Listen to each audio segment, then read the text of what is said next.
On May 2, China's Ministry of Commerce issued an announcement.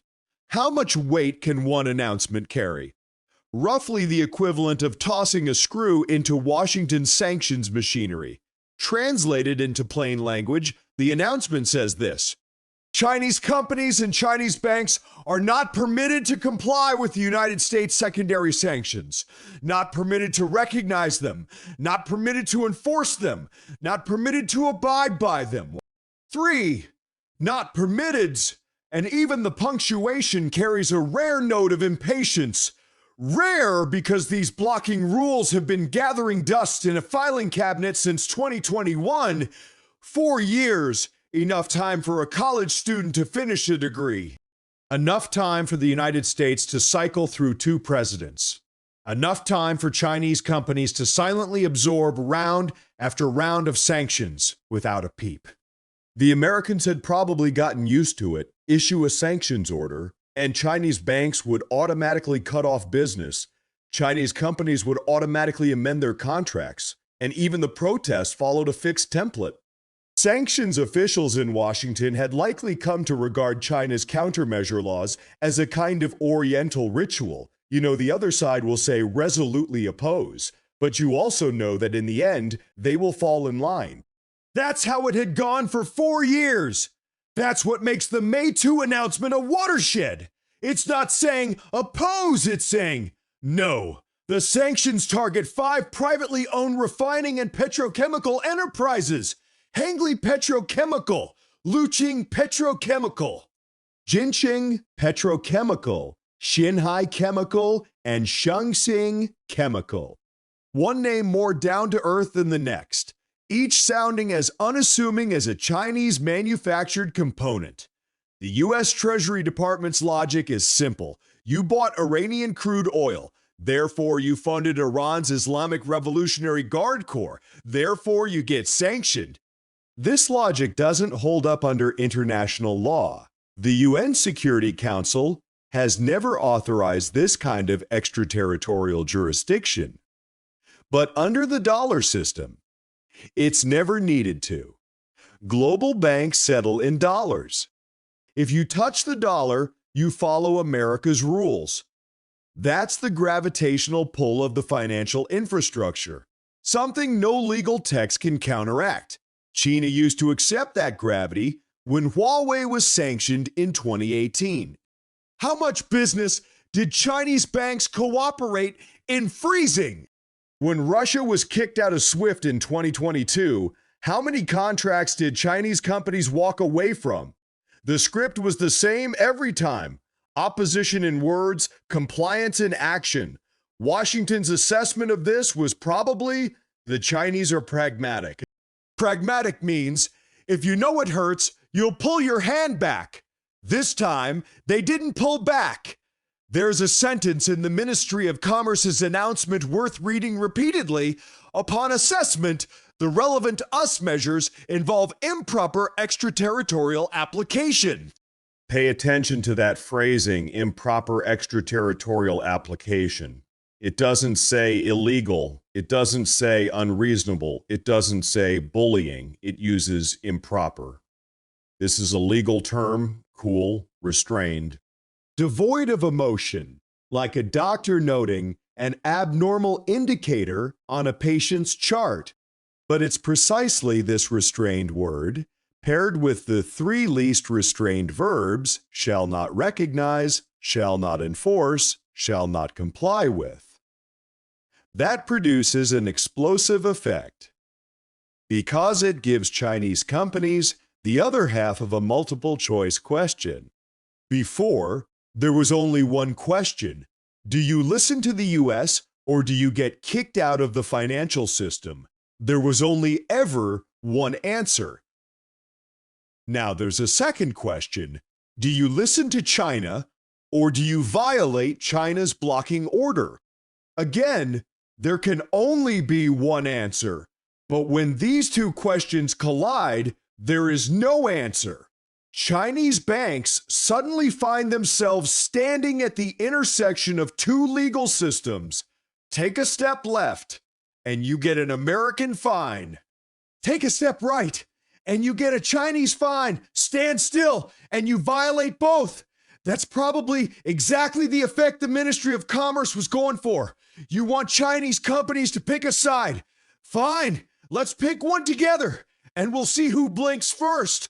Secondary sanctions, at their core, are about the United States turning its domestic financial power into a global enforcement authority. You're not registered in the U.S. You don't do business in the U.S. You may have never even set foot in the U.S.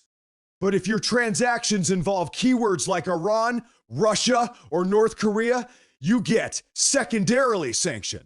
It's like a property manager issuing a rule that not only can this community's residents not park illegally, but people from the neighboring community can't park when passing by our entrance either, because your parking creates an association with a rule-breaking resident.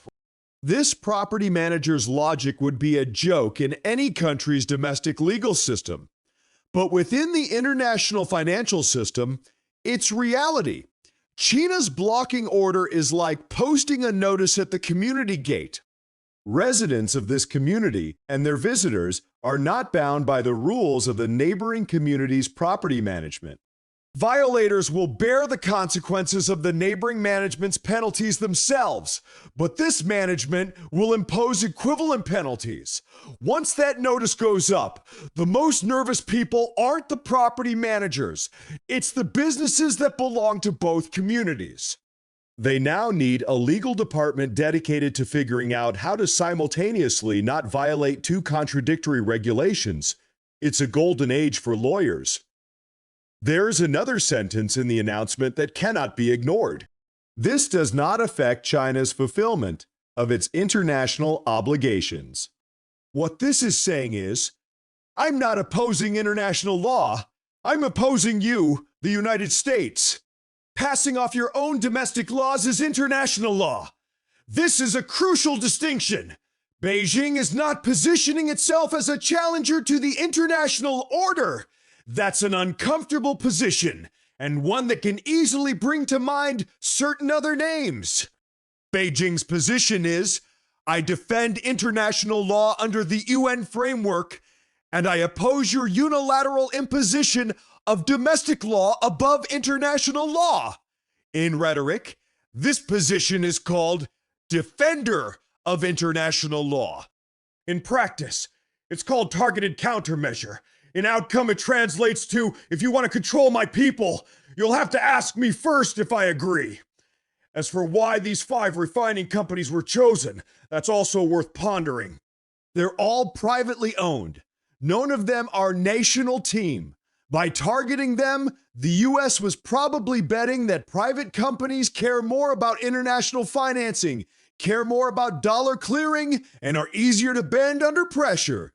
China's counterstrike, aimed at that exact same group of companies, sends an equally clear message. You thought private enterprises aren't entitled to state protection. You thought ownership structure would determine the strength of our countermeasures? You picked the wrong target. This signal goes way beyond the oil trade. It tells every Chinese entity in the crosshairs of America's sanction stick, as long as the Ministry of Commerce's blocking order stands, complying with the sanctions is your choice. But refusing to comply is protected by law. From now on, any Chinese company facing the threat of U.S. sanctions can hold up a piece of Chinese law as a shield. Whether the shield works is another question. A law that spun its wheels for 4 years finally has its first test case. The EU once made a similar move in 1996 to counter U.S. sanctions on Cuba. The EU passed a blocking statute. The result? The U.S. applied a little pressure. The EU compromised, a memorandum was reached, and the statute existed in name only. The Chinese have clearly studied this case. The core reason for the EU's capitulation: European banks couldn't afford to lose access to the U.S. market.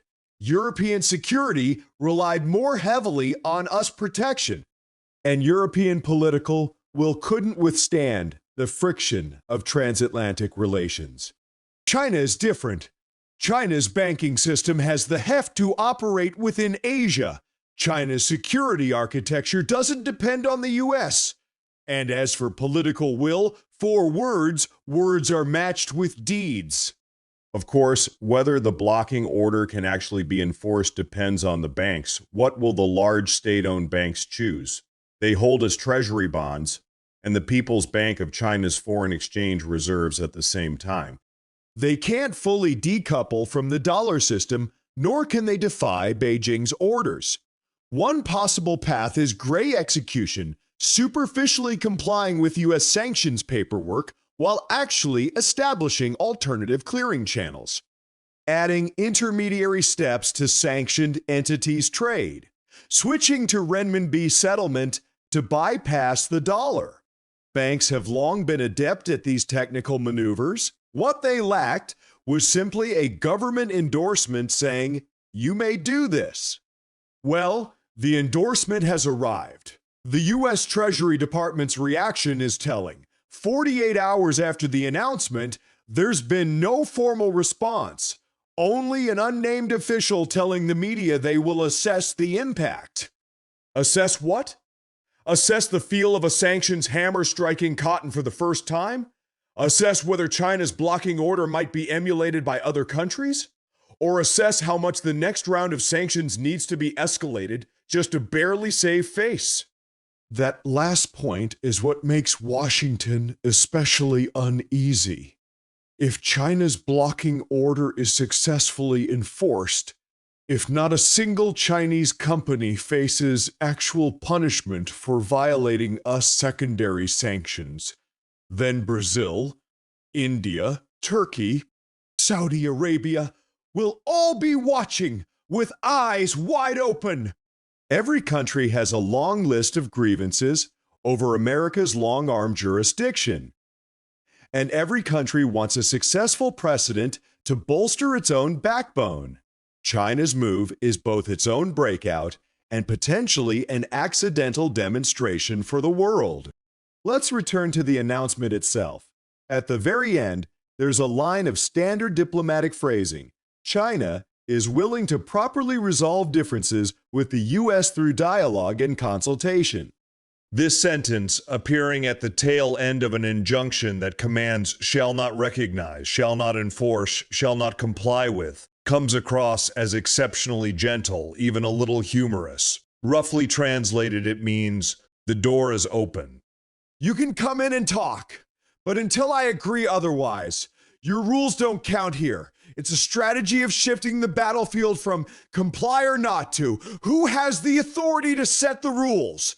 The rules you've made. I'm under no obligation to follow them, but I'm willing to talk with you on the premise that you recognize my rules carry equal weight.